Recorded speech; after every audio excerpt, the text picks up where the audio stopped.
Welcome to that Eurovision site, Eurovision with a Slice of Life. I'm joined today by MIIA.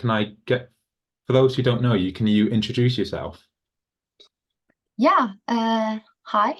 Thanks for having me. I'm Mia and I'm from Norway. I'm from a little town down south that's called Kragerø. And it's my first time in MGP. So I'm very excited about that. And I'm competing with my song Green Lights, which I'm very excited about.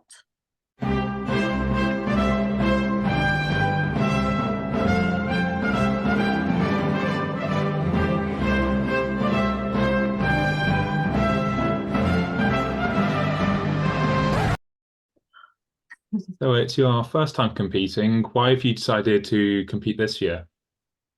Yeah, so I was actually asked to sing this song.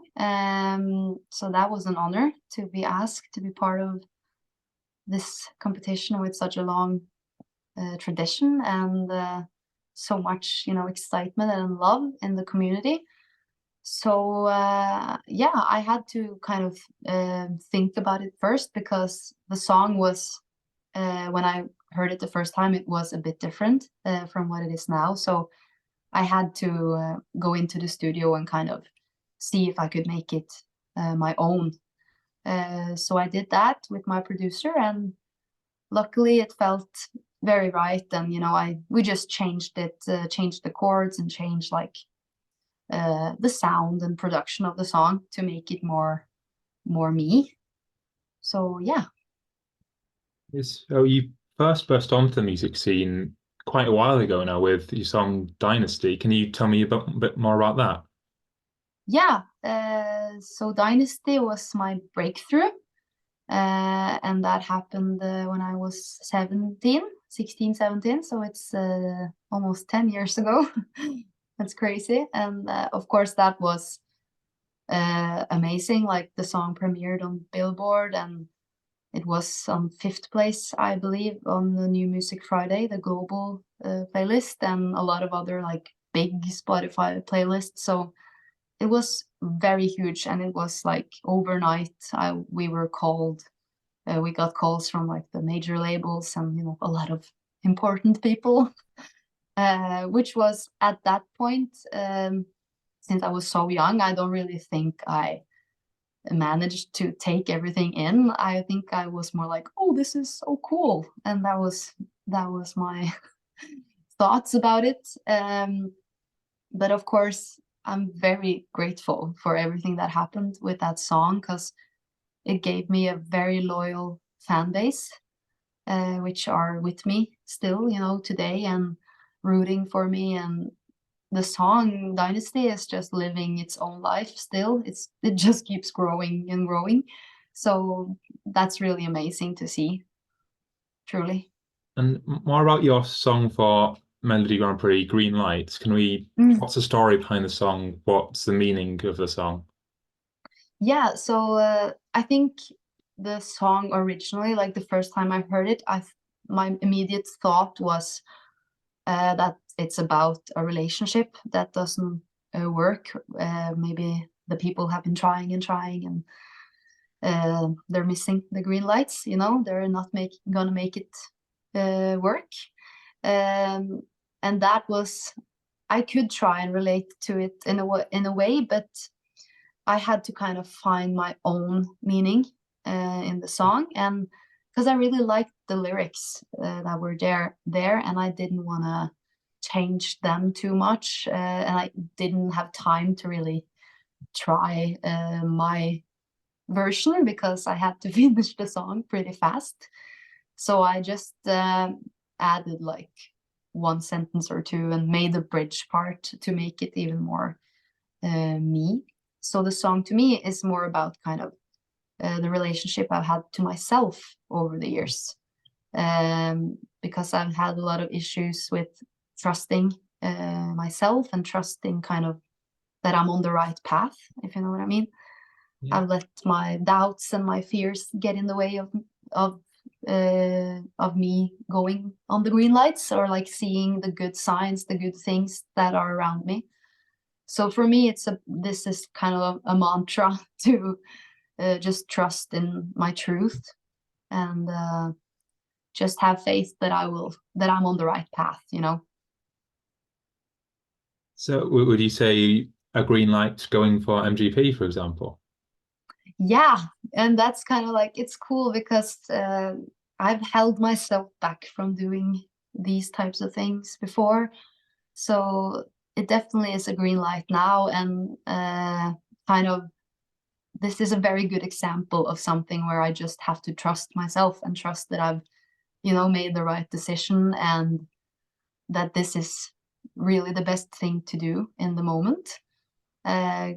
So because, you know, all of this is very new to me, so it definitely is a challenge for me to do this, but it Mm. feels very right. And how you're performing in Heat 3 in just over a week, how's your preparation going for that?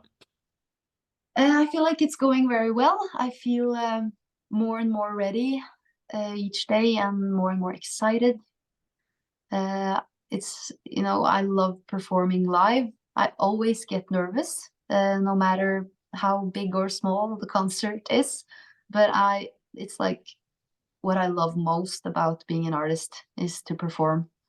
So I'm very excited. And yeah, we have like a lot of official rehearsals next week where we get to rehearse on the actual stage. And it's a lot more rehearsals than there usually is, you know, in Mm. other types of competitions and stuff. So I feel like hopefully I'll feel very safe, you know, on the stage. Do you have an idea of what your performance will look like to the people watching? Yeah, I don't want to give too much away, of course, because I want people to have their own impression. Yeah. Um, but the lighting, I can say, will be very cool, I think. Um, there's not like too many elements on stage. Uh, Most important for me is that I'm myself, I'm being myself, and that I'm letting myself feel everything I'm feeling in the moment. And hopefully you'll feel something too by watching that. You know, that's kind of like my main goal, to make the people at home feel something. But the lighting, I haven't seen the lighting yet. But you know, I had a mood board, and the team, we've been discussing everything, and they are very confident that the lighting show will be epic. So I get to see it next week. So I'm very excited about that, because then I think it'll be even more real, you know, because now I've been just rehearsing in like a box room, or like a black box room, with no like lighting or nothing. So it will be cool to see it for myself. If you're successful in Melodi Grand Prix, you'll earn the right to represent Norway at Eurovision. Is that always something you want to do? Is how big would it be to represent your country like that? That would be huge to represent my country, and just knowing that people have been voting me uh, forward, you know, to win, and that would be a huge honor. Uh, and also like, yeah, like I would be very surprised, I think, because there are 9 contestants in the finals and Yeah. only one winner. It's like, yeah, it's, I think that I would be definitely, I'm overwhelmed just thinking about that. But if that actually happens, that will be so overwhelming. Like, I feel like, correct me if I'm wrong, but when Alessandra won last year, didn't she like almost fall to the Yeah. ground? Yeah. And I totally understand that reaction, because it must be like a crazy Yeah. happy shock, you know? So yeah, I can't say anything more than except it would be an honor. Would you say you're a Eurovision fan? Did you like grow up watching the contest? Yeah, yeah, I will definitely say I'm a Eurovision fan. I have a lot of nostalgia, like nostalgic memories from like watching Loreen, especially the first time she she performed. And I always found Eurovision very like fun when I was younger. And then I've been doing so many different music things as I grew up. So in my teens, I was more into like jazz and rock and things that were like very specific things. Yeah. I'm such a music nerd. So I have had like different periods with different genres, but I really rediscovered Eurovision in during COVID because I watched it with friends and I just really got an epiphany like how huge this community is and how special it is because there's really not anything like it, I Yeah. think. Everybody gets to be themselves without judgment, and there's just an extreme amount of love that is really inspiring, I think. And you, So, yeah. What? you mentioned Lorena earlier. Would you say she's one of your all-time favorite Eurovision artists?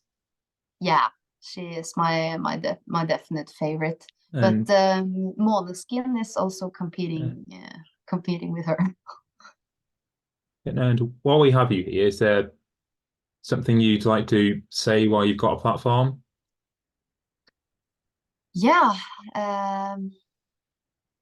I can say firstly that I'm very excited to be a part of this, and I'm very grateful to both my old and new fans and friends because I see my fans as my friends, and it's just been so lovely these past weeks to get receive all these messages and support. It's like the support that this community is giving is really, it really makes me feel so lucky and happy. And I'm also very grateful that I get all that support and love, um, although I'm like very open about where I stand about different things. Like I'm a very honest person, and I'm not afraid to use my voice, and that can sometimes make people uncomfortable or just make people resent you. But I don't feel that at all. I feel just so much love from people. So I can just say that, and free Palestine. That's Mhm. all I want to say today. Okay, well, thank you ever so much for joining us. And lastly, good luck for next week. Thank you so much. It Thank was you. really nice talking to you.